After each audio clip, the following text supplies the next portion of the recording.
Kadang-kadang, ya, nasehat yang paling kena buat hidup kita yang super sibuk ini malah datang dari tempat yang nggak kita sangka-sangka, dari masa lalu yang jauh banget.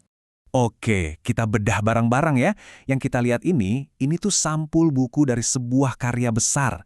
Bayangin, pemikiran yang usianya udah 1000 tahun.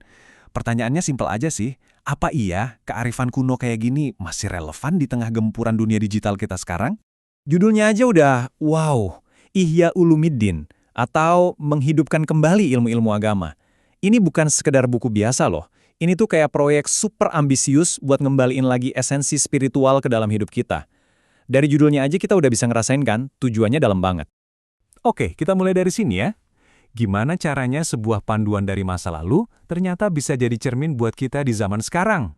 Jadi Al-Ghazali ini seorang filsuf, pemikir hebat dari abad ke-11. Tapi yang keren, dia tuh nggak cuma ngomong buat orang-orang di zamannya aja.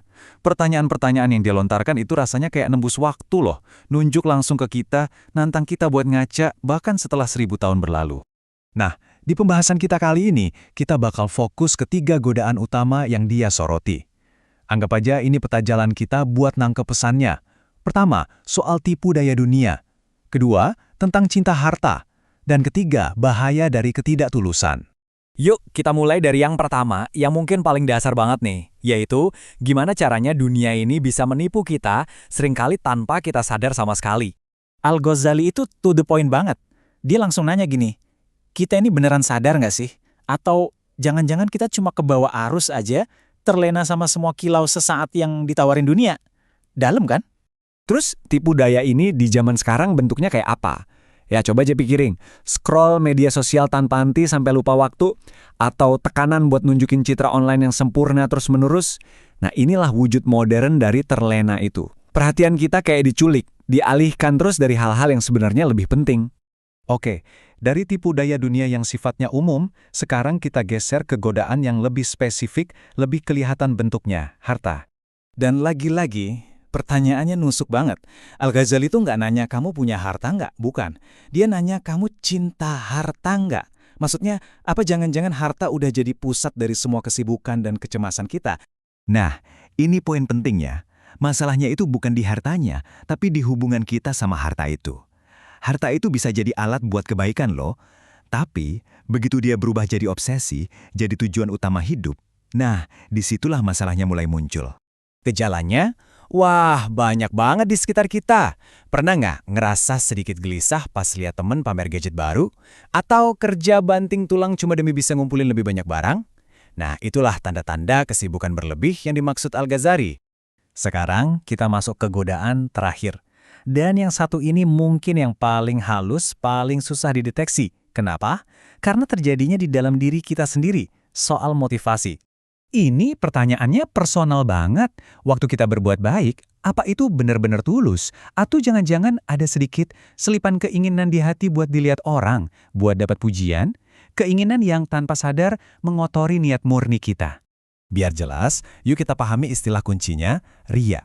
Simpelnya, riya itu melakukan perbuatan yang kelihatannya baik, tapi dorongannya bukan dari hati. Dorongannya itu pengen dapat pengakuan dari orang lain, pengen dipuji, bukan karena keyakinan tulus dari dalam. Nah, di zaman sekarang, riya ini wujudnya macam-macam. Contohnya, berbuat baik, terus langsung posting biar dapat like dan komen. Atau, beramal tapi sengaja di depan kamera.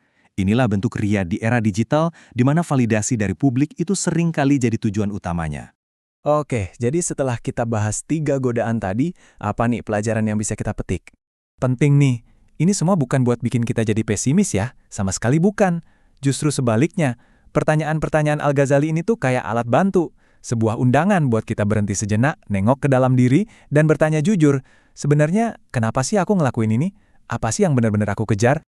Jadi kalau kita rangkum, intinya ada 3 langkah praktis. Pertama, coba deh lebih sadar sama berbagai tipu daya di sekitar kita.